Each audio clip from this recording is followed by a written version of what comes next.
Welcome. I hope everyone is having a great day so far.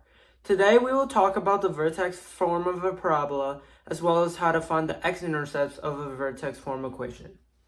As an example, we will use a famous logo. First, here's a vertex form equation. Let us explain it all. First, f of x. F of x tells us what the y value is for a certain x value. Next, a is very important. It tells you the orientation and skinniness/wideness of the parabola. If a is less than 0, then the parabola is concave down, meaning it opens downwards and has a maximum point for its vertex. If a is greater than 0, then it concaves up, meaning it opens up and has a minimum for a vertex. If the absolute value of a is in between 0 and 1, then the smaller the number, the wider the parabola is. If it's outside of these constraints, the larger the number, the skinnier the parabola. H is the horizontal shift or change in x value, and k is the vertical shift or change in y value. H is also the vertex x coordinate, and k is the vertex y coordinate. If h, k are known, then to find the a value, we must plug in another good point. Finally, here's the picture of the McDonald's logo. Hey, not that fatty. Although I do love my food a lot though. Now, here's the actual picture. This is the McDonald's logo. From just looking at it, we can see the parabola is concave down, meaning the a value has to be negative. Today, we'll only be looking at half of the logo, which is 38 inches, so I can spend more time eating. This means the domain is x is greater or equal to 0, less than or equal to 38. The range, however, should always be positive because the McDonald's logo needs to shine bright in the sky. This means the range is y is greater or equal to 0 and less than or equal to 64 because the height of the logo is 64 inches, of course.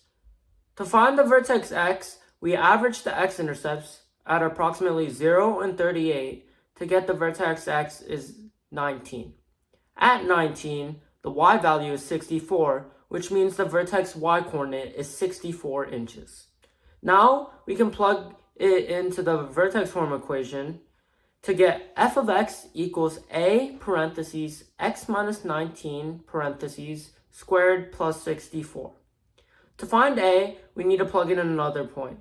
We'll use the point 10, 49 because 10 is approximately halfway between 0 and the vertex x coordinate. And 49 is where 10 is on the measurements.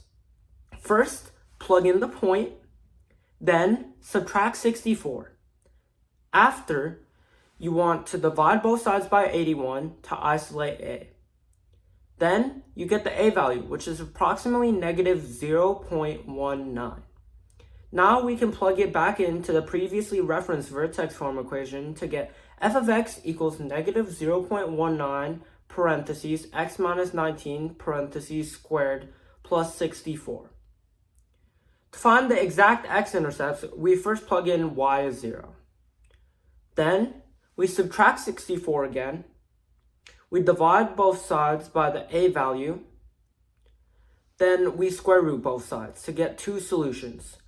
One is x equals 19 plus square root of 336.84, and another solution is x equals 19 minus square root of 336.84. Not all of the points on the logo apply to the parabola. The parabola is the closest outline of the logo possible. As you can see, this looks like half of the McDonald's logo. If we were to add another equation with similar constraints, by translating the first equation right and increasing the domain, we would get this picture. I hope you enjoyed my hopefully entertaining presentation. I hope everyone watching has a blessed day. And last of all, I would like to thank my favorite sunshine, Mr. Wong. He's my favorite teacher ever. Bye!